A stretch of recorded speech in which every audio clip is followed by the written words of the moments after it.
Hi, I'm Rachel. In this video, current and recent mature undergraduates talk about the time management challenges that university study brings. They also offer their strategies to help you stay organised during your studies.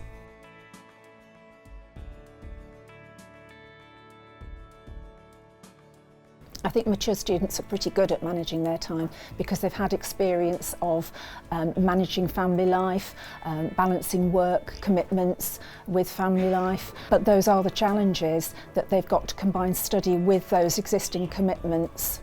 All the university courses require a lot of commitment and time whilst we are studying, whether we are on campus using the libraries or at home preparing for seminars, workshop, and doing the homework. It's always one part of life, and we should still look after our health and well-being and paying the bills and rent. I think the particular challenges are balancing the full course workload, paid work and family commitments. There's also the issue that a degree isn't enough for employers anymore, it seems. And trying to fit in the time to make everything extra you're meant to do on top of your course to make yourself stand out can often feel like you're starting on the back foot compared to students of a conventional age. I had to adapt to studying at a time that doesn't always suit me. I'm naturally a night owl and I would previously stay up late to complete work and assignments. This doesn't, however, work for my family, so it forces me to work at times when I find it more difficult to concentrate. Another challenge is saying no to friends and family. It can be difficult for your friends and family to understand your schedule and commitments. If you are a mature student who has left a job and/or moved away from family and friends to begin your studies, you may find that you have a lot of unstructured time, as Carol discusses. Actually, I had too much time on my hands in the first few years. I'd always say I'll do it later, and then when later came, I'd always be in a rush to get things finished. Towards the end of my degree, things changed for me.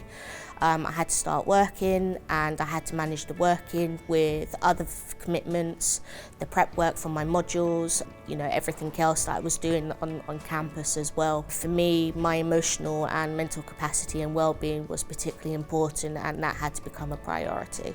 Now, our mature students talk about the tools and techniques they use to manage their time. I bought myself a weekly planner pad to book in time to work on my pre-class work and also assignment deadlines. Having a desk planner has really helped. Each week I plan out the time that I'm going to allocate to different tasks for the different assignments and modules, and I also have a little chart where I write down all the tasks that I have to prepare for the week ahead.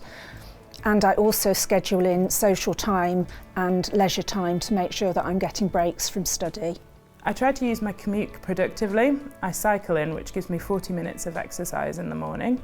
If I can't cycle, I try to use my train journey productively by doing emails or little tasks. That way, when it comes to studying, I can just get stuck straight in. I'd say the biggest move for me personally was moving towards doing everything digitally.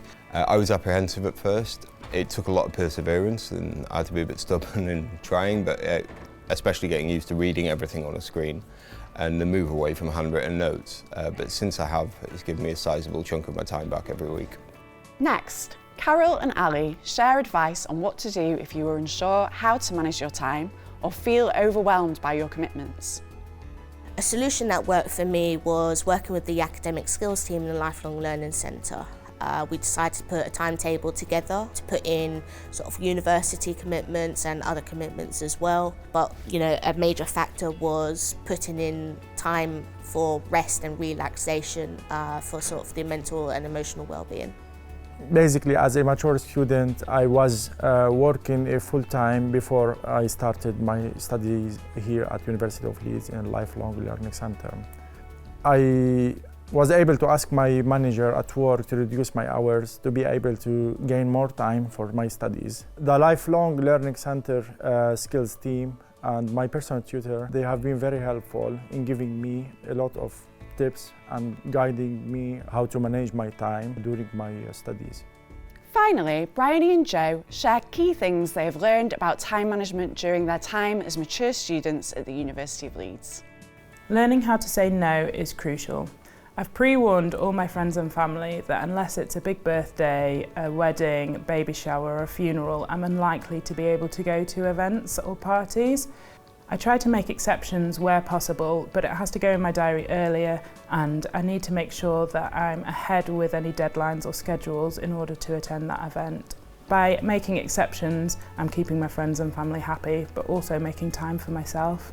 First of all, I tried to treat study like a job and would try and start at 9 o'clock, but I realised that that didn't work for me, and actually I work better in the afternoons and evenings.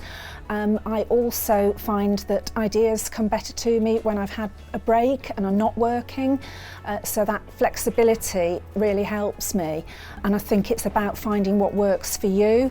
If you've got some flexibility in your schedule, to find out when you're most productive, because that's the key thing, is the productivity, not when you do it. I hope that hearing about the students' experience will help you to explore and identify effective time management strategies.